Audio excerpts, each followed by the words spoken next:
California is an amazing and beautiful place to live, but it comes with trade-offs. Earthquakes, firestorms, drought, and lots of landlord-tenant law. Today we're talking about how to protect you, your property, and your renters in the event of a natural disaster.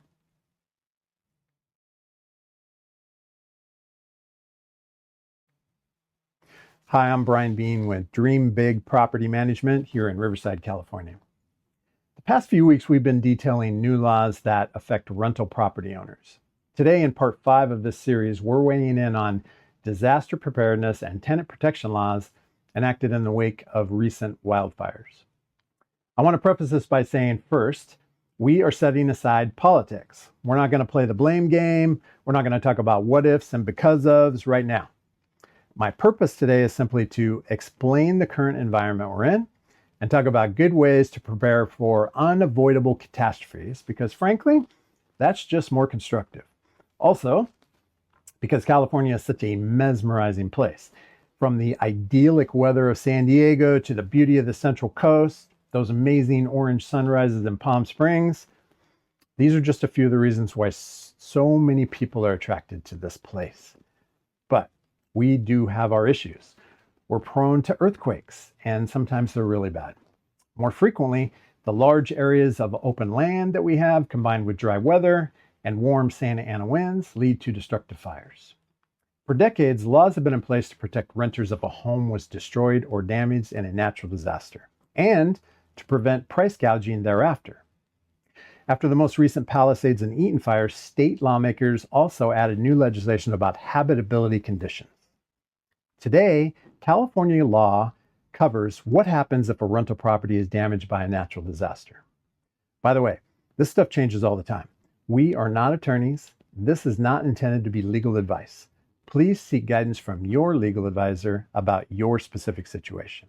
But in the event of a natural disaster, if a property is completely destroyed, the law says the lease on the property is ended unilaterally. Obviously, the resident is not able to continue living in the home.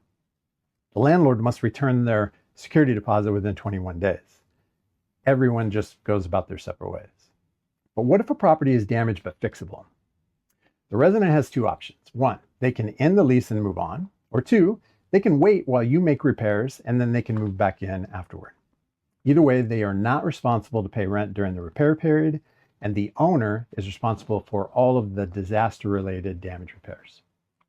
And lastly, if there's minor damage, but the property is still livable, the residents can stay in the home, but they must continue to pay rent while the repairs are in process, and those repairs cannot take more than 30 days. In 1994, following the Northridge earthquake, California enacted another law which outlawed price surges for commodities like eggs, batteries, and plywood after a natural disaster. That was updated in 2004 to add hotel and motel room rates, and again in 2018 to cap home rent increases at 10% if a state of emergency was in effect. And this year, after fast-moving wildfires wiped out entire neighborhoods in the Palisades and Pasadena areas, lawmakers passed Senate Bill 610.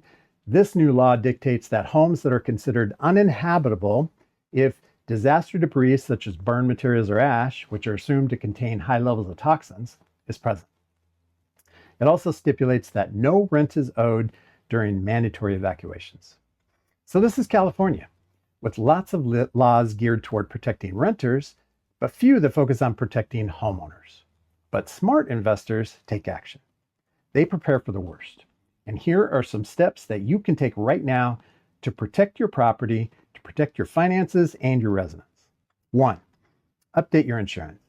Make sure your insurance policy covers wildfire and any other disasters that might be prevalent in your area. If your home is in a flood zone, you might need a separate policy for that. Do not assume that you're covered. Same goes for earthquakes. That requires a separate policy. Then, make sure the coverage amount is sufficient to cover today's higher costs. Construction prices have almost doubled in the past few years, and you can bet that in a disaster area, prices will go up just because of demand. 2, consider landlord protection insurance. If your current policy doesn't cover loss of rents, you may be able to get a separate landlord protection policy from your property manager and that could cover from 8 to 25 weeks of lost rent, depending upon the cause.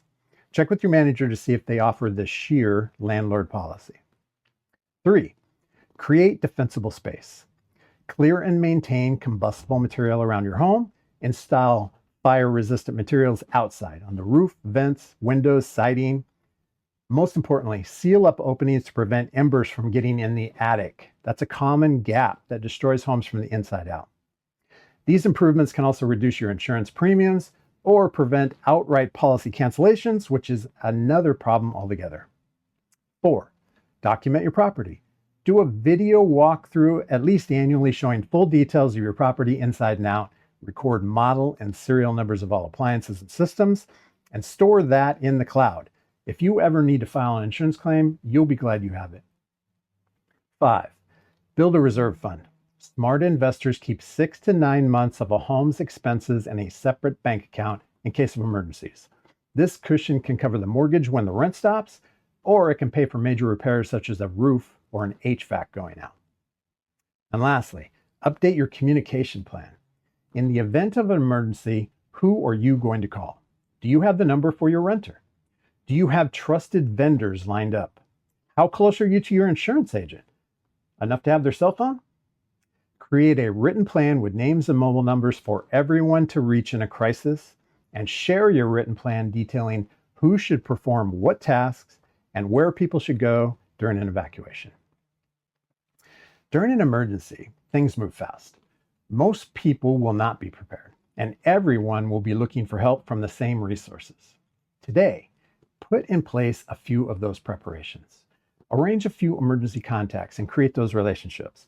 Have a couple conversations with key people, including your renters, and set aside some emergency money. The best plan is just to have a plan, because when the worst happens, instead of scrambling, you'll be in solution mode and better able to help yourself and others. If you want to talk more about best practices for running your rental property, give me a call at 951-314-5402. I'm happy to share. You can also find valuable information on our website, dreambigpm.com. We'll include links in the show notes to earlier segments of our ongoing series on laws every Inland Empire investor should know. But if you found the information you heard here today useful, please do us a favor, like and subscribe so that we can help others just like you.